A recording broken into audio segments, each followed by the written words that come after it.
लाभ हानि प्रश्न संग्रह 31 के शाब्दिक प्रश्न हम देखेंगे। कोई दुकानदार एक साइकिल 3000 रुपये में खरीदकर उसे 3400 रुपयों में बेच देता है, तो उसे कितना लाभ हुआ। तो यहाँ 3000 रुपये खरीद कर 3000 रुपये में खरीदा, तो क्रय मूल्य कितना है। क्रय मूल्य बराबर है 3000 रुपये। बेचता कितने में है, 3400 रुपये में, तो विक्रय मूल्य है 3400 रुपये। अब विक्रय मूल्य ज़्यादा है, तो विक्रय मूल्य ज़्यादा होता है तो क्या होता है, लाभ।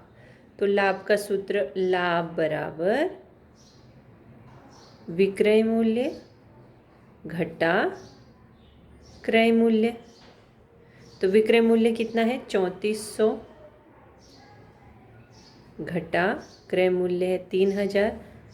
तो 3400 में से 3000 गए तो 400 रुपये। तो उसे कितना लाभ हुआ, उसे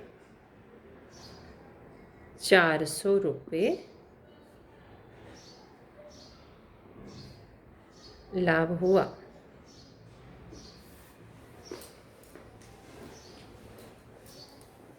दूसरा है, सुनंदा दीदी ने 475 रुपये में दूध खरीदा। उस दूध को दही बनाकर पूरा दही 700 रुपयों में बेच दिया, तो उसे कितना लाभ मिला। 475 रुपये का उसने दूध खरीदा, तो क्रय मूल्य हो गया कितना दूध का, 475 रुपये। अब इस पूरे दूध का दही बनाकर उसने कितने में बेचा, 700 रुपये में, तो विक्रय मूल्य कितना हो गया, 700 रुपये। अब यहाँ पर भी विक्रय मूल्य ज़्यादा है, विक्रय मूल्य ज़्यादा होगा तो क्या होगा, लाभ होगा। लाभ बराबर विक्रय मूल्य, ये सूत्र है, लाभ बराबर विक्रय मूल्य घटा क्रय मूल्य। ये सूत्र लगाएंगे, सूत्र में मान डालेंगे। विक्रय मूल्य कितना है, 700 घटा 475।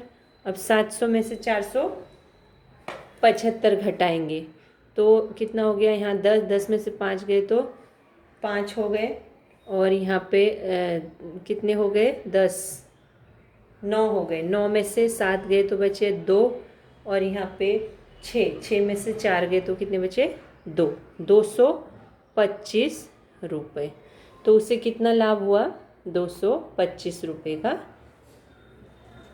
लाभ हुआ। सुनंदा दीदी ने 475 रुपये में दूध खरीदा, उसे 700 रुपये में दही बनाकर बेच दिया, तो इस क्रय विक्रय में उससे 225 रुपये का लाभ हुआ।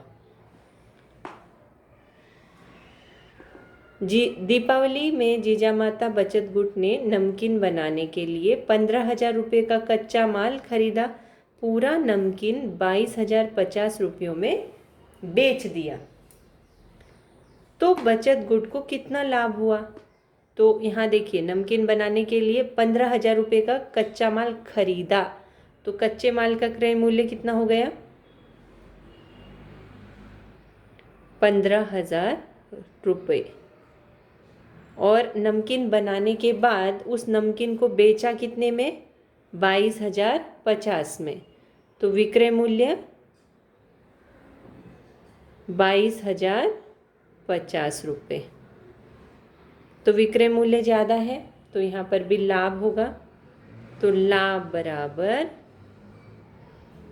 विक्रय मूल्य घटा क्रय मूल्य। विक्रय मूल्य कितना है, 22,050 घटा 15,000। घटाएंगे 22,050 में से 15,000, 22,050 और 15,000, 0, 5, 0, 12 में से 5 गए तो 7, और यहाँ 0, तो कितना आया, 7,050 रुपये। तो बचत गुट को कितना लाभ हुआ, बचत गुट को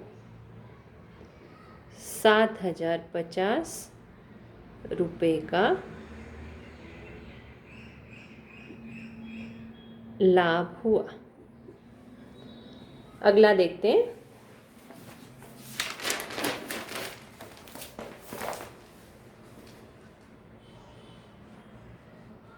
अगला सवाल है,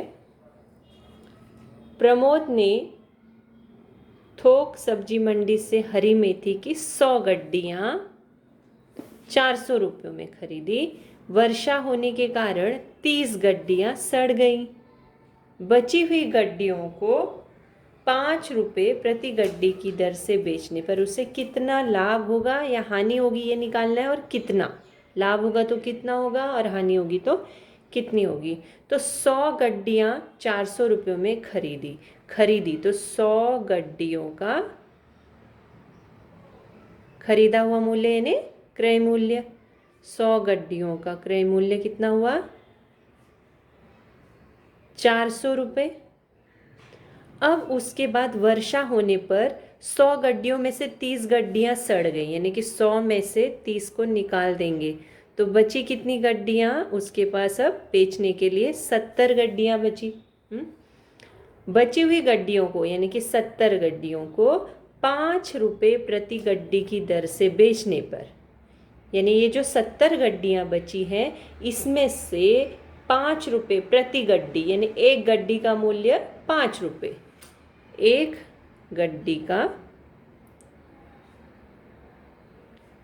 विक्रय मूल्य बराबर बेचा हुआ मूल्य। एक गड्डी को 5 रुपये से उसने बेचा तो टोटल कितनी गड्डियाँ हैं, 70 गड्डियाँ।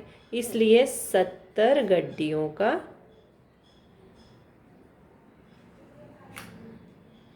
विक्रय मूल्य कितना होगा, एक का 5 रुपये तो 70 का 70 गुणा 5 बराबर 350 रुपये।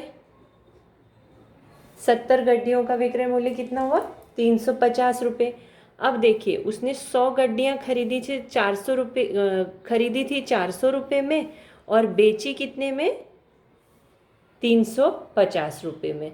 तो यहाँ पर खरीदा हुआ मूल्य जो है वो ज़्यादा है, दिया उसने ज़्यादा पैसा लेकिन उसको बेचने पर कम पैसा मिला, तो यहाँ पर क्या हुआ, उसे हानि हुई। क्रय मूल्य ज़्यादा है, 400 रुपये क्रय मूल्य है और विक्रय मूल्य कम है, 350 रुपये है, तो यहाँ पर उसको हानि हुई। तो हानि का सूत्र लगाएंगे, हानि बराबर क्रय मूल्य घटा विक्रय मूल्य। ये सूत्र याद रखना है कि हानि होने पर कौन सा सूत्र लगता है और लाभ होने पर। यही लाभ हुआ होता तो क्या होता, सूत्र विक्रय मूल्य घटा क्रय मूल्य, लेकिन यहाँ पर हानि है तो हानि का सूत्र है क्रय मूल्य घटा विक्रय मूल्य। तो क्रय मूल्य 400 रुपये है और विक्रय मूल्य 350 रुपये है। तो 400 में से 350 गए तो कितने, 50 रुपये। तो कितना हुआ, तो उसको क्या हुआ, 50 रुपये की हानि हुई यहाँ पर उसको।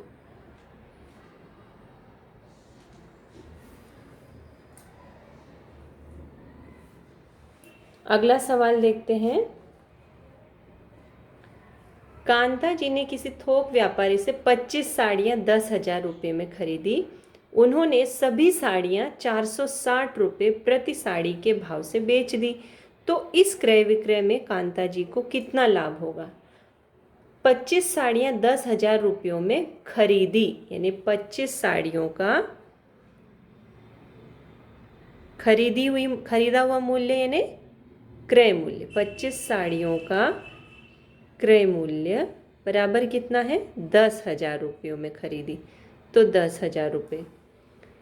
और उन्होंने सभी साड़ियाँ 460 रुपये प्रति साड़ी की दर से बेच दी, तो एक साड़ी का विक्रय मूल्य कितना है, एक साड़ी कितने में बेची, एक साड़ी का विक्रय मूल्य बराबर है 460 रुपये में एक साड़ी बेची। तो कुल कितनी साड़ियाँ बेची हैं, 25 साड़ियाँ हैं उनके पास, इसलिए